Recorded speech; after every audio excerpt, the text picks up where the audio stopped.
Tensions erupted in the chamber the moment Jasmine Crockett stepped through the wide mahogany doors. She was exactly 9 minutes behind schedule, and in those 9 minutes the entire atmosphere had turned oppressively cold. The committee chair, an older man with a permanent frown etched into his rigid features, had already cast a sideways glance at the clock the moment her seat remained empty. The spectators, a shifting sea of silent witnesses in the back, felt the weight of something brewing before any words were exchanged. Everyone could tell this wasn't just a routine hearing, and Jasmine's tardiness, slight though it was, seemed to have triggered all the latent hostility in the room.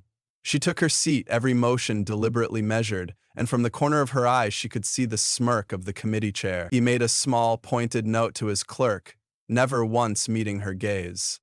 But the hush that fell over the proceedings made it impossible for anyone to ignore the new dynamic. She looked around. She saw a line of suits, stiff and postured, each representing a position of authority, each with a brand of influence that had long shaped how decisions were made within these legislative walls. There was no friendly chatter. The air was stagnant with expectations. In that silence, the faint sound of a ticking clock above the exit door sounded thunderous, reminding everyone that time here was currency, and Jasmine had wasted it, if only in the eyes of those who relished any pretext to undermine her. She rested her hands on the table before her, determined not to betray any sign of nerves. She could practically feel the antagonism emanating from the chair's seat, an invisible weight pressing against her shoulders. The official transcripts would note her presence as "arrived late," but they would never capture the tension in the room, the subtle confrontation in every sideways glance. Beneath the table, her palms were damp. She forced herself to breathe slowly. This was, after all, just another hearing. Except it wasn't. The underlying subject was more incendiary than most legislative agendas. A vital vote was set to take place by day's end regarding a funding allocation that, if passed, would funnel money into an already controversial project rumored to benefit a close circle of the chair's allies. Jasmine had been outspoken about it from the start. She had carefully gathered evidence of procedural missteps, backroom deals, and skewed data. And now, on the day everyone expected a vote, she walked in knowing she was prepared to speak her piece. She just hadn't expected the chair's immediate, withering stare, nor his unwavering desire to see her fail. The moment the gavel hammered down, the hush deepened, as if the room itself was holding its breath. The chair cleared his throat. A small microphone in front of him amplified that sound, so it reverberated across the wooden panels lining the chamber walls. All eyes flickered between him and Jasmine. Some in the audience, aware of the tension, leaned forward in their seats.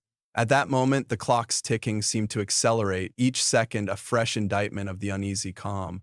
A line of press reporters waited near the back, notepads ready, cameras set to record at the slightest sign of conflict. Everyone was waiting for the spark. Representative Crockett, the chair began, voice resonating with a condescending snarl. "It's good of you to join us. We were about to commence without you."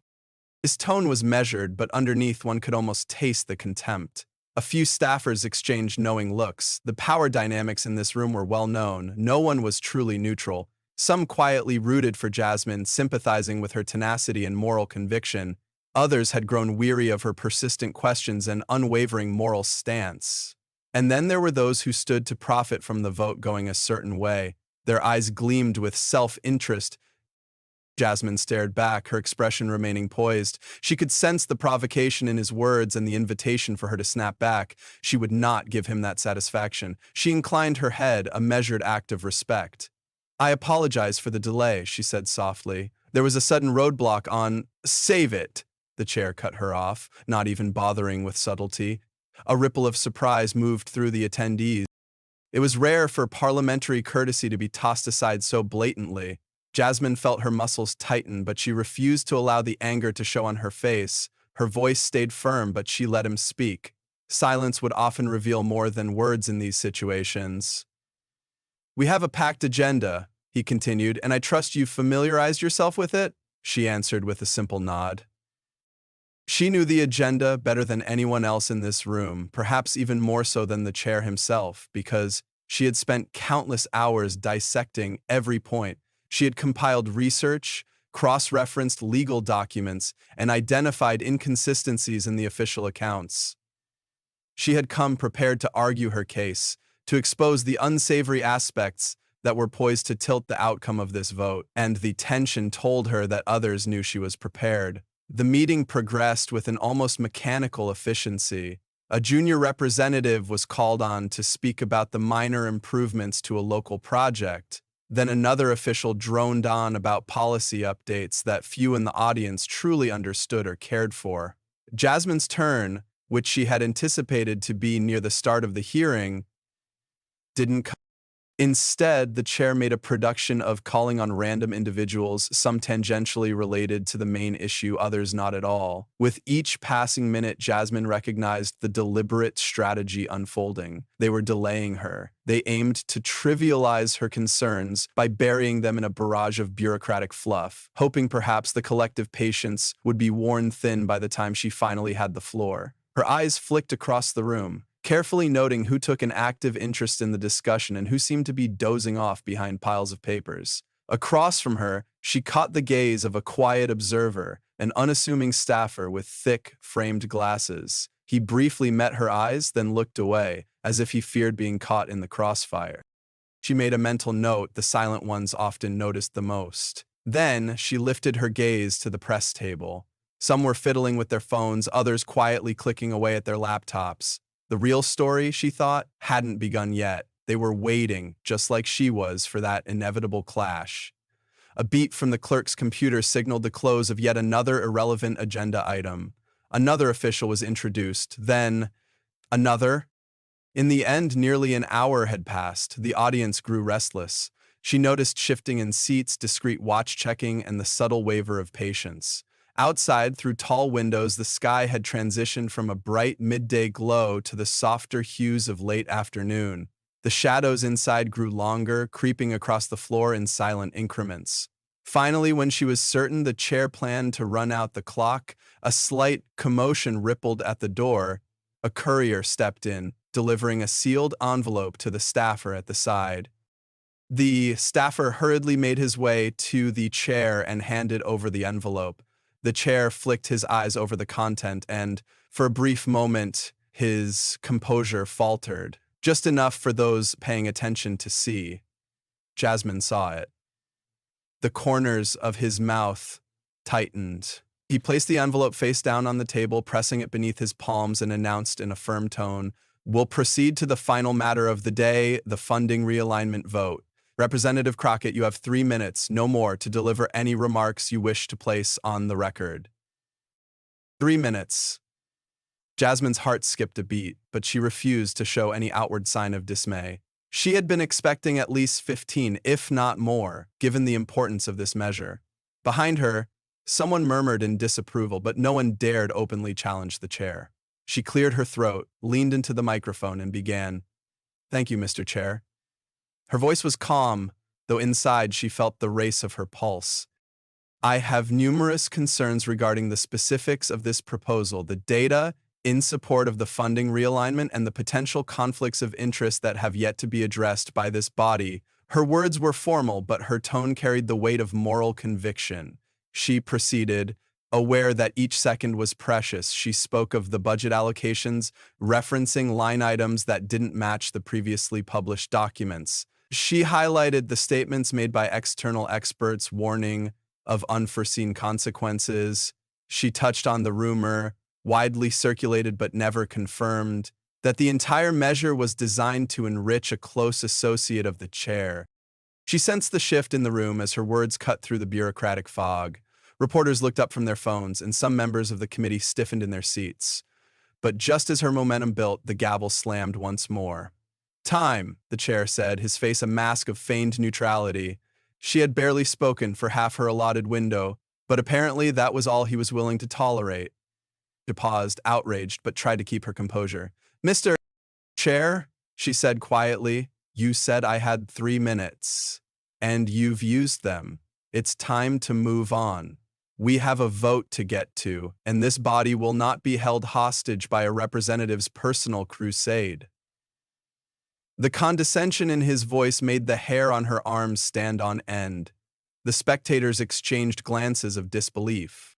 Jasmine opened her mouth to protest, but she realized it would only play into his scheme to paint her as an obstructionist. She forced herself to close it, inhaling deeply. Her eyes flicked to the other committee members. Some of them refused to meet her gaze, while others showed a trace of discomfort. She knew that many in this room, if not most, were too intimidated or apathetic to challenge the chair's heavy-handed approach. They had witnessed his vindictive streak, and no one wanted to be on the receiving end of the man's scorn. Nevertheless, the formality of the hearing required a perfunctory motion before a vote could proceed. A hush fell as the clerk read the official language of the funding measure. The moment seemed to stretch into infinity. Jasmine felt a pang of helplessness. She had come so prepared, yet circumstances had robbed her of the platform she needed to expose the truth. Her mind spun with questions of how to salvage this, how to break through the stifling authority of the chair. It was then that a staffer hurriedly approached her seat. He leaned in, whispering something so softly that no one else could hear. A single sentence, no more. Her face, carefully controlled, revealed only the barest flicker of surprise. She nodded almost imperceptibly, and the staffer slipped back into the shadows. She turned her attention to the envelope that now rested beneath the chair's palms. Something about that envelope had shaken him. In that detail lay a glimmer of hope. Quietly, she exhaled, letting calm settle over her. The clerk finished reading the measure, and the chair leaned forward to address the committee. He smoothed a piece of paper on the table before him. "We'll take a roll call vote," he said. "At this time, I would remind everyone that remarks have concluded. Any attempts to disrupt the proceedings further will be met with censure." He glanced pointedly at Jasmine, who stared back with unwavering determination. She might have been silenced for now, but she felt a shift beneath the surface, like the faint tremors that precede a seismic event. One by one, the committee members stated their positions. Yes. Yes. Most votes, as anticipated, leaned in favor of the measure. Jasmine's heart sank with each affirmation, but she refused to yield to despair. She knew something was in play, something that had been delivered in that envelope, something that had reached her ears through that staffer's hushed warning. She waited. When the clerk called her name, she spoke in a clear voice. "I vote no." It was a lone voice of dissent amidst a near-unanimous chorus. The chair allowed himself a small smile, a near-imperceptible victory grin. Then the final few committee members cast their votes, bringing the tally to a conclusive result. In favor of the measure, enough to pass. The old man lifted his head, set the gavel back onto the block, and paused for dramatic effect. "The measure passes," he declared, tapping the gavel gently.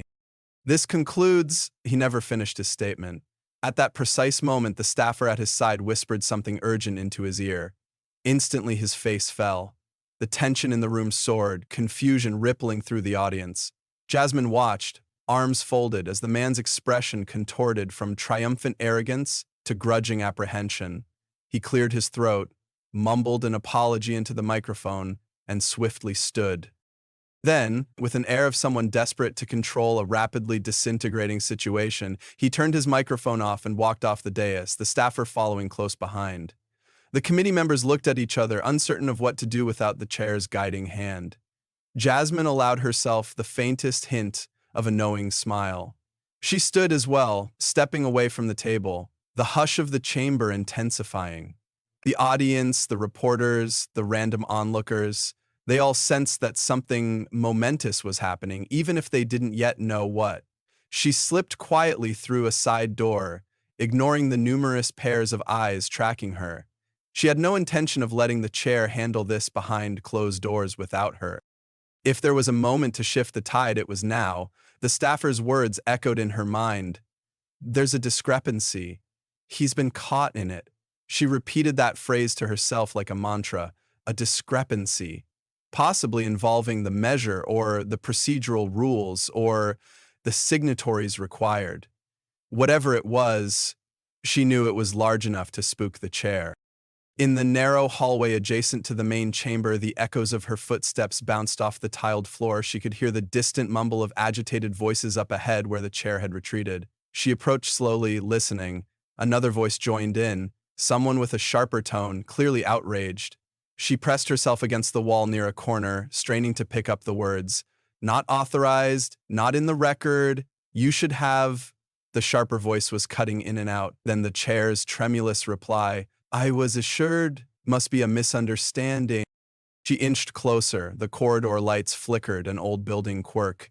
In the half-second darkness, she felt her heart thud. She had come this far, endured the calculated denials, the truncated speaking time, the dismissive gavel, and now, with the measure seemingly passed, something threatened to uproot it all.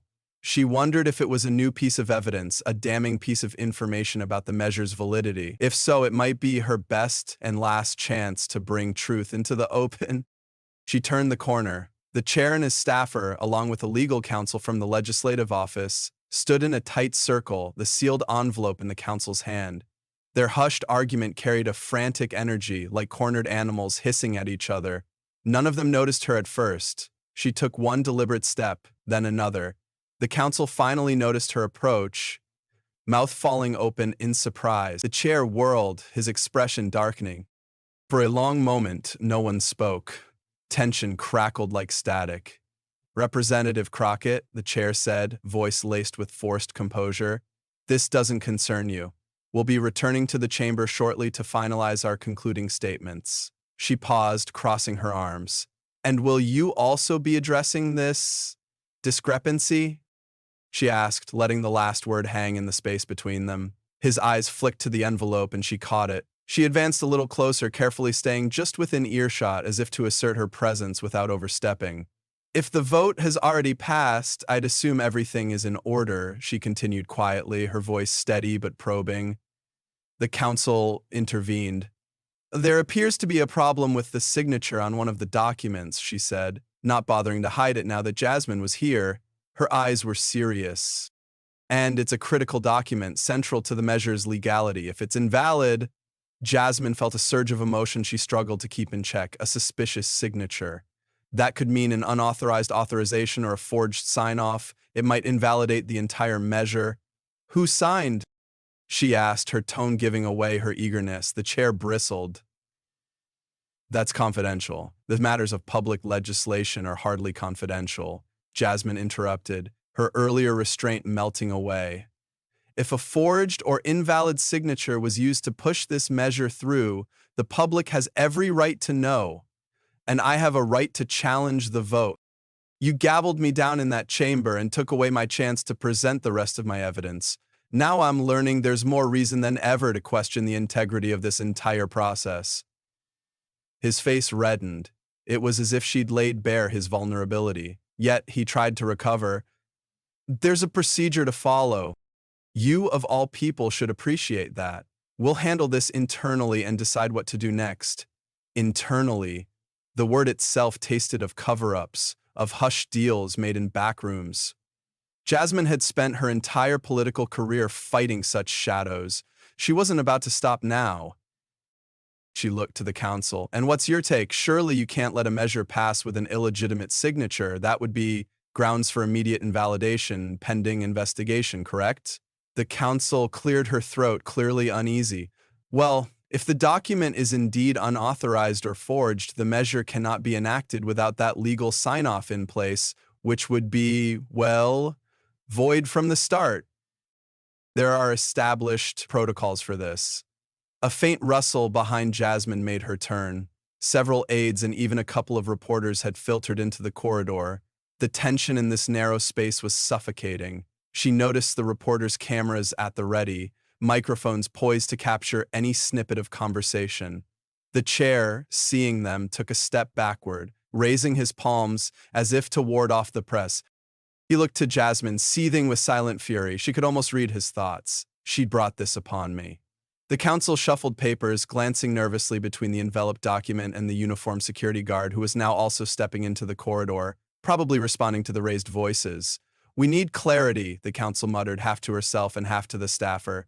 No matter how we proceed, this changes the timeline. We'll have to reconvene. The chair whipped around, trying to salvage control. We will do no such thing without a proper review. This is nothing more than a technicality. The measure stands. Before he could spin further illusions, Jasmine lifted her voice, loud enough for the watchers to hear. If there is any chance a primary authorization was signed by someone who had no legal right to do so, this measure doesn't stand on anything but dishonesty, and any fair-minded official would agree that a revote or at least a delay is mandatory. Reporters scribbled notes. Camera lenses focused. The faint clicking of shutters punctuated the tension. Jasmine felt her heart pounding, but she held herself steady. The chair was cornered in the best possible way, by the law he claimed to uphold. He glared at her, resentment burning in his eyes. "You're out of line," he said, voice dangerously low. She stared back unflinching. "No," she answered. "I'm in line with the truth and with the rules of this body which you claim to represent." For a moment, the corridor was silent except for the breathing of all those crowded inside it. Then the council broke that silence. "Representative Crockett, if you were to present your findings along with this new evidence to the committee, we would have to consider it fully before finalizing anything. That would mean reopening the debate on the measure." Jasmine nodded. "And that means those of us who were denied the chance to speak will be given that chance." The council glanced at the chair, then spoke as if reading from a mental rulebook. "Yes, legally you would have standing to request a reintroduction of the measure for debate, especially if the initial vote was conducted under questionable documentation." The chair clenched his fists at his sides, struggling to contain his frustration. He turned to the staffer who had first handed him the envelope. "Get me verification. Now. I want the signature verified, and I want the record to reflect that we are not backing down from the measure's passage." His voice echoed in the tight space, revealing the cracks in his composure. The staffer gave a hurried nod, disappearing down another hallway to carry out the order. The council moved past the small crowd, likely heading to confirm the rules and talk with someone from the legislative offices about the next steps. Meanwhile, the reporters, sensing the potential for a headline, angled closer to Jasmine. One of them, a woman with a press badge, raised her voice. "Representative Crockett, do you believe this discrepancy is enough to overturn the vote?" Jasmine took a breath, carefully choosing her words. "I believe any dishonest or unauthorized action that undermines the integrity of our legislative process should be enough to halt a measure until a full investigation is done. The people deserve better than rushed votes based on questionable paperwork." The chair snorted. "You always did like grandstanding," he muttered. But he offered no other comment to the press, instead turning on his heel and retreating down the corridor. Jasmine watched him go, her heart still pounding in her chest. She recognized this moment for what it was, a precarious opening. She had been denied a voice in the formal setting. Now, the situation had escalated in a way no one could simply sweep under the rug. A forged or unauthorized signature was not a trivial oversight. It was a potential scandal. Behind her, the small crowd of onlookers and reporters began to disperse, buzzing with hushed conversation. The legislative clerk arrived, out of breath, confusion on his face. Jasmine caught his eye. She suspected he too would be pulled into this situation soon enough. For now, she wanted to ensure that her next steps were unassailable. She needed to compile the information she had, the facts she had gathered about this measure, and prepare to reintroduce it in the open session. If the signature was indeed invalid, the entire vote might be voided. As she made her way back to her office, a long, narrow space stacked high with papers and research, she felt both exhilaration and dread. This was a high-stakes confrontation, and the chair was not a man who conceded defeat lightly. She recalled his earlier sneer, the way he'd slammed the gavel to silence her. Whatever was in that envelope, it had enough power to rattle him. She intended to make full use of it, not for her personal vendetta, but for the principles she had sworn to uphold, that the legislative process served the people, not private interests. She settled behind her desk, flicking on the old lamp that illuminated her documents.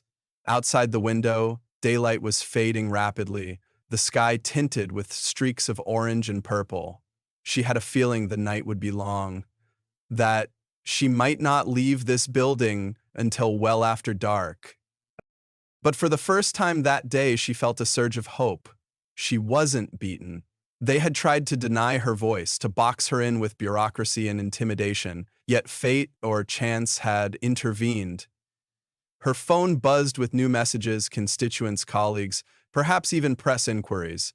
She ignored them for the moment, focusing on the papers that lay spread across her desk. She had notes on the measure, budget line items that contradicted official reports, statements from experts, references to suspiciously altered documents. Now, it seemed, she might also be able to reference a proven act of fraud. The puzzle pieces were aligning, and she intended to fit them together before the next hearing session convened. As she organized her thoughts, she remembered the chair's glare.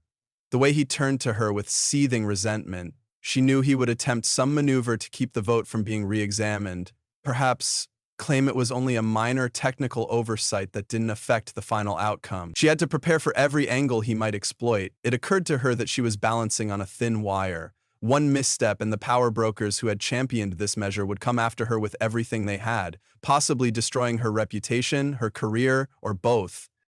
And yet, none of those risks outweighed her conscience. Someone had to stand for what was right. She had chosen to do so, and if that meant facing the wrath of the institution, she would. She spent the better part of an hour detailing her argument, drafting a concise but thorough presentation that listed every critical point. She included references to the legislative rule that voided a vote if the supporting legal documents were found to be illegitimate in any way. It was a rarely invoked clause, but no less valid for its rarity. All the while, the corridor outside her office buzzed with staffers scurrying back and forth. A sense of anticipation filled the building. News had spread that something explosive had happened, and the final outcome remained uncertain. Finally, her phone rang. She picked it up to hear the counsel's voice on the other end, tense but polite. "Representative Crockett, we need you back in the chamber. The chair has requested an emergency follow-up session to address the issues raised about the measure." "An emergency session?" he repeated. "Yes, in about 20 minutes. I strongly advise you to be present and ready to speak. The press will be there, and it seems there's an appetite to resolve this tonight." She thanked the counsel, ended the call, and stood. This was her chance. The second win she hadn't expected. She would finally get the floor to lay out her case, and with the weight of new evidence behind her, she might just change the course of a vote that had been declared final an hour ago.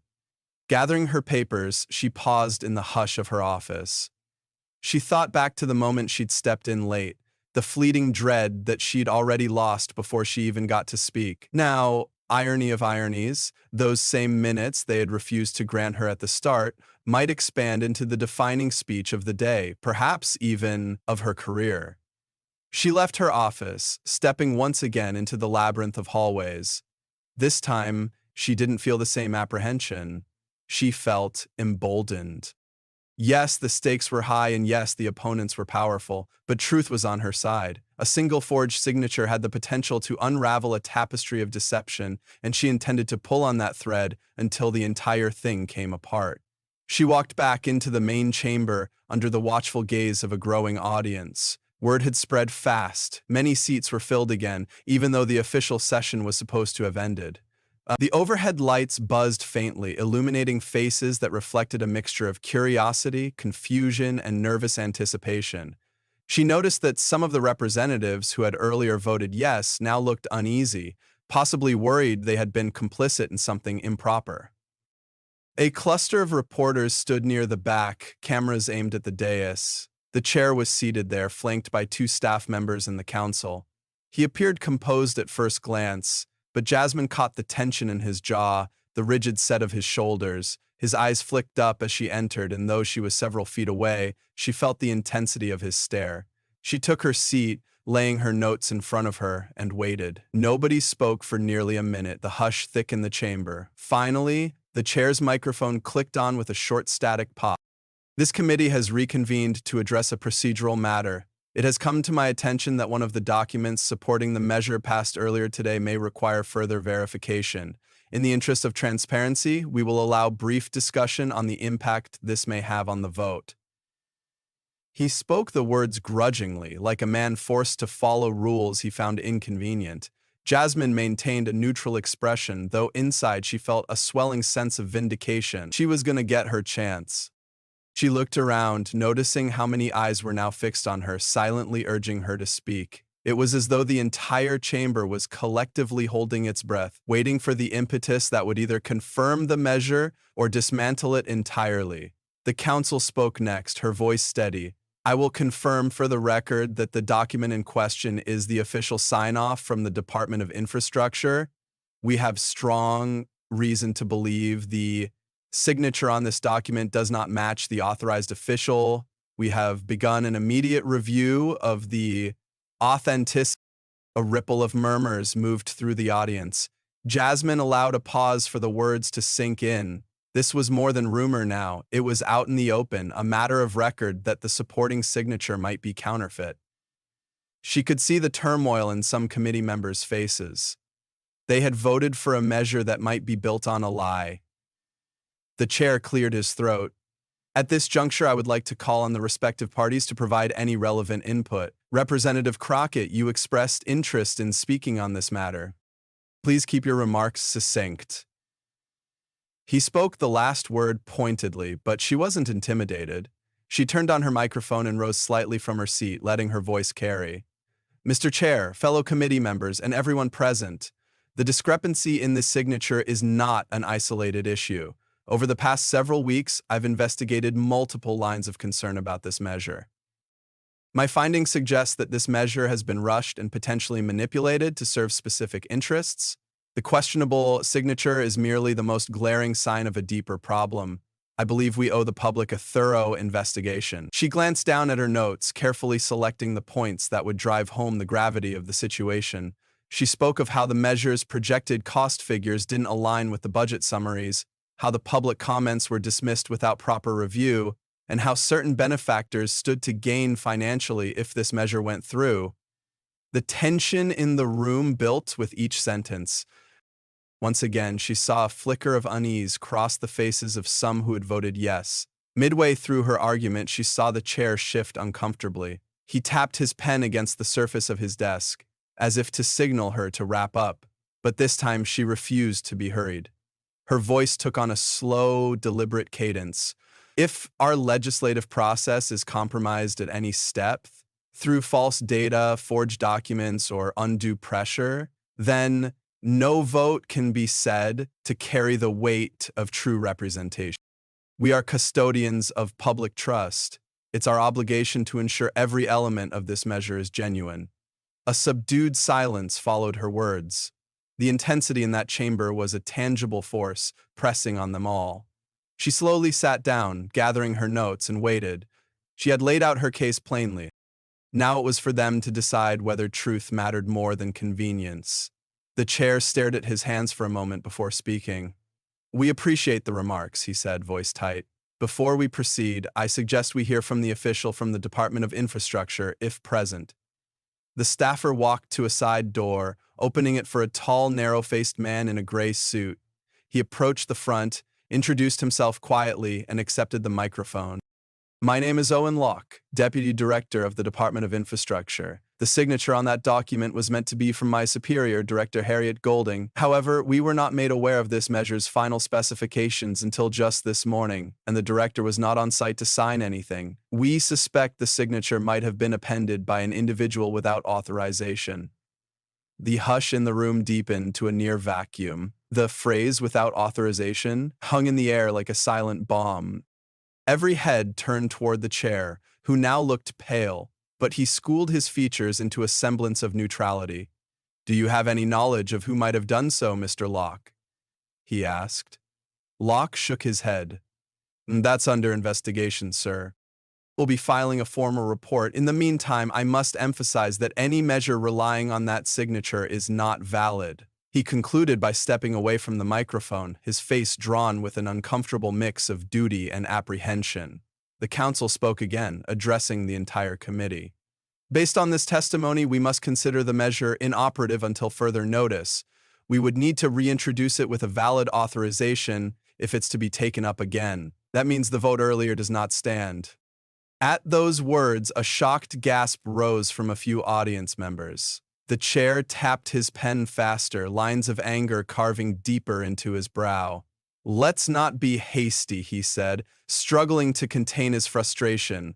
"We don't know who orchestrated this fiasco, and the measure, in principle, was supported by the majority of this committee." Jasmine leaned into her mic. The measure in principle might have been supported, but it was supported under false pretenses. We can't proceed without clarifying the extent of this misconduct. She caught sight of a few heads nodding in the audience. The tide was turning in her favor, or, rather, in favor of transparency. The council nodded. I agree. Legally, the measure is void. The rightful process is to hold a new hearing, ensure all documentation is legitimate, and hold another vote if it's reintroduced. The rules are clear on that point. The chair, cornered again, looked as if he was about to lose his temper, but with cameras rolling, he had to maintain a facade of respectability. Then we will do so, he said tersely. However, it's late. The session is adjourned until further notice. I expect all committee members to be prepared for renewed debate once we've sorted out the matter of that signature. He hammered the gavel down, though it sounded more like a reluctant surrender than a decisive close. As soon as the echo died, staffers and representatives began to shuffle out. Reporters surged forward, eager for sound bites from both Jasmine and the chair. The chair hastily exited through a side door, flanked by his aides, evading the media's questions. Jasmine remained by her seat, inundated by a swirl of reporters. Microphones were thrust in front of her. Representative Crockett, did you expect this outcome when you arrived today? How do you think your constituents will react to the reopening of the vote? Do you believe the chair was aware of the forgery? She took a moment to steady herself, aware that every word could define the narrative that would appear in news reports. I'm pleased the committee recognized that a fraudulent or unauthorized signature invalidates any measure regardless of its content, she said carefully. I did not come here expecting to find such a blatant disregard for due process, but I'm committed to ensuring the final outcome is fair and lawful. If that means a new debate and a new vote, then so be it. Her voice was calm, but inside she felt a churn of emotions. Relief, triumph, and the lingering tension of a conflict far from over. The press pressed for more answers, but Jasmine only reiterated her stance. The truth must come out, and if there was wrongdoing, it must be addressed transparently. Eventually, a staffer politely intervened, advising the press that Representative Crockett had concluded her statements. She slipped away from the glare of lights, her arms full of documents and notes, her mind buzzing with the day's events. She had come within minutes of being silenced outright, denied the chance to speak, overshadowed by the authority of the chair, yet here she was, having changed the course of the entire vote. Walking out of the chamber, she paused in the grand foyer. The overhead chandelier cast warm light on the marble floors. Her reflection stared back at her from the polished surface, a reminder of how quickly fortunes could shift. She thought of the countless times she'd been underestimated, dismissed, or overshadowed. Those moments seemed to accumulate into something more powerful, a testament to her resolve. Today might have been the most dramatic example of that yet. She glimpsed a group of staffers whispering among themselves nearby, and she caught a snippet of conversation. I can't believe she actually pulled that off. Another added, it wasn't luck, she's been on top of this for weeks. She allowed herself a small, private smile. The reality, she knew, was that it took both tenacity and a stroke of serendipity courtesy of that suspicious envelope. Had it not arrived when it did, had the staffer not whispered to her about the discrepancy, the vote might have slid through uncontested. She left the building eventually, stepping into the cool evening air. The sky was dark, the city lights creating a halo above the streets. She walked to her car, a subtle, satisfied fatigue settling in her bones. She reflected on the day's events, recognizing the magnitude of what had transpired. She had done more than speak up. She had single-handedly halted a measure that was moments away from being cemented into law. It would make headlines, no doubt. The blowback would be fierce. She anticipated the political maneuvering that would ensue, attempts to undermine her credibility, to paint her as disruptive, but for now, she felt calm. She had stood by her principles, and in so doing, she had forced an entire institution to acknowledge the truth. That night, she didn't sleep much. In the quiet of her home, she mulled over the legal strategies she might need. She composed drafts of statements, bullet points for the next hearing, anticipating the counter-arguments her opponents would surely craft. She was determined to be ready for every question, every accusation. If the chair thought the signature fiasco was just a temporary setback, he was mistaken. This was the moment everything changed, for her and for the measure they tried to push through. She was no longer the lone voice overshadowed in the corner of a crowded hearing room. Now the spotlight was on her, and the public had seen a glimpse of the corruption that thrived in neglected corners of the process. The next morning, she woke to a barrage of messages. Her phone was flooded with calls, texts, and emails. Her staff had left multiple voicemails updating her on the media coverage. It was overwhelming, but she forced herself to stay focused. She had to sift through these communications methodically, just as she had sifted through the measure's flawed documents. She started by reading the headlines. True enough, some news outlets framed it as Representative Crockett's last-minute discovery halts controversial funding vote. Others hinted at deeper corruption within the committee. The chair and his allies had refused to comment in detail, which only fueled the speculation that they had something to hide. By the time she arrived at her office, there was a line of people waiting to speak with her, some supportive, some anxious to glean details. She worked through them patiently, reaffirming her position. The process must be transparent and honest. She was not out to personally destroy anyone's career, but if the law had been broken, it had to be exposed. More than one staffer from another representative's office quietly thanked her for standing up to the chair, confiding that they wished they had the courage to do so. It was a revealing glimpse into how many people had felt suffocated by the power structures that dominated these halls. Late that afternoon, the committee clerk emailed everyone to announce the new hearing date for the measure's reintroduction, scheduled for the following week. Jasmine expected that the chair would have time to rally his supporters, spin the narrative, and try to rehabilitate the measure's image. She also recognized that they would likely try to discredit her, yet in truth she relished the challenge. There was no better vantage point than one where all eyes were on you, waiting to see if you could back up your words with solid proof. She had that proof, more than enough to make their attempts at justification crumble. The days leading up to the new hearing were a swirl of media interviews, strategy sessions, and sleepless nights. Jasmine's staff worked tirelessly, digging deeper into financial records and cross-referencing statements made by the measure's sponsors. Every new scrap of data seemed to bolster her argument. Meanwhile, rumors circulated that the chair's party allies were pressuring him to find a scapegoat for the forged signature, someone he could pin the blame on to insulate himself. No matter how it unfolded, Jasmine felt sure the truth would surface eventually, because the press was watching every move, the public was paying attention, and she refused to be silent. On the morning of the reintroduced vote, she arrived early, no more late entrances. As she stepped into the chamber, she felt a sense of déjà vu, recalling how, just days ago, she had walked into a tense crowd and a chair eager to sideline her.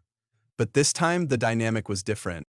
Everyone knew what had happened before. The measure was now tainted by scandal, and she was the one many people looked to for clarity. She took her usual seat, placed her files in front of her, and waited. Slowly, the other committee members filed in.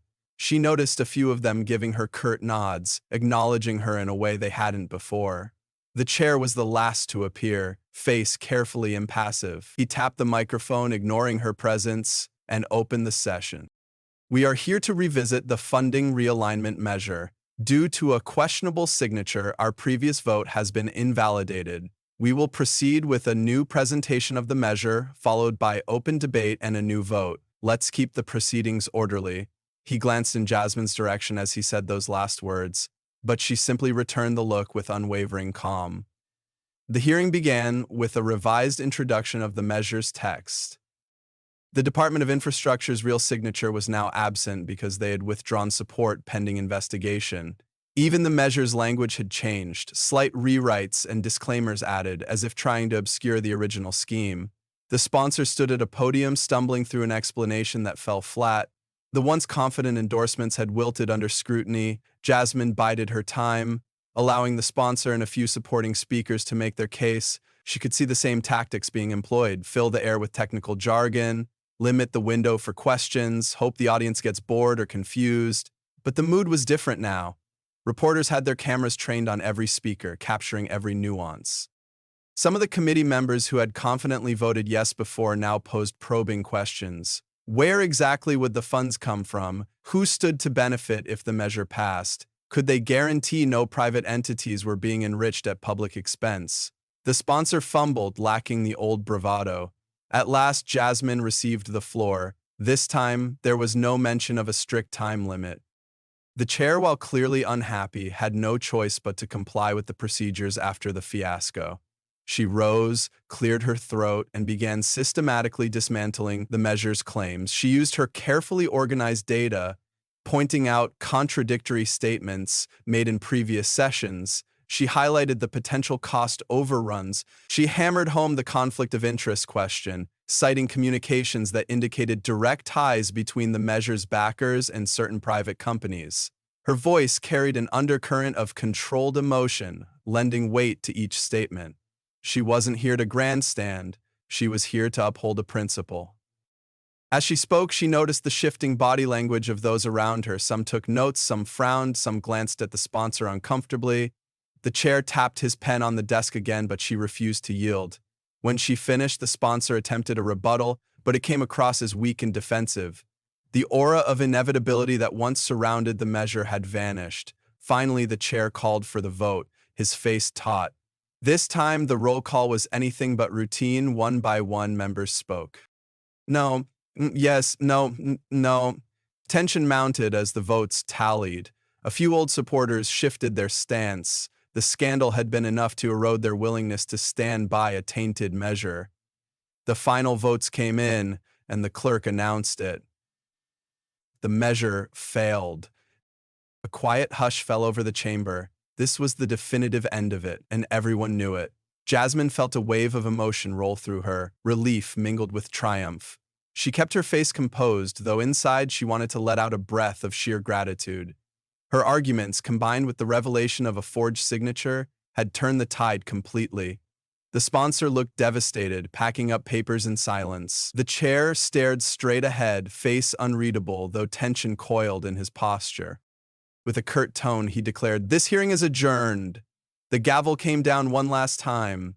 In that moment, Jasmine glanced up at the public gallery. A small group of observers began to clap softly. Others looked stunned or quietly contemplative. She caught the eyes of the staffer who had first informed her about the discrepancy. He gave her a subtle nod of acknowledgement. She nodded back, gratitude shining in her eyes. If not for that timely warning, none of this would have happened the way it did. Gathering her papers, she left the chamber, once again chased by reporters and supporters alike. She answered a few more questions, reiterating her commitment to honest governance. Even as she navigated the throng, she felt a sense of weight lifted from her shoulders.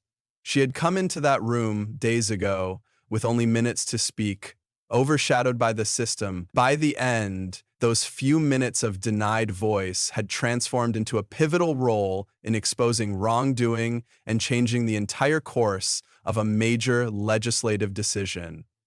Stepping outside into the bright afternoon sun, she realized the story was far from over. There would be continuing investigations, political repercussions, and possibly further attempts at reintroducing similar measures under different guises. But for now, she had secured a victory that mattered, not just for herself, but for the principle that truth and justice can prevail, even in places where corruption seems entrenched. As the warm light fell across her face, she allowed a moment of reflection. She saw the arc of her journey clearly, the initial frustration of being silenced, the flicker of hope ignited by one mysterious envelope, the moral fervor that drove her to speak truth to power, and finally, the dramatic transformation of a vote that had seemed inevitable.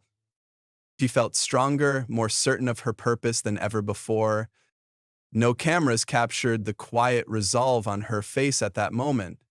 No microphone recorded her silent vow.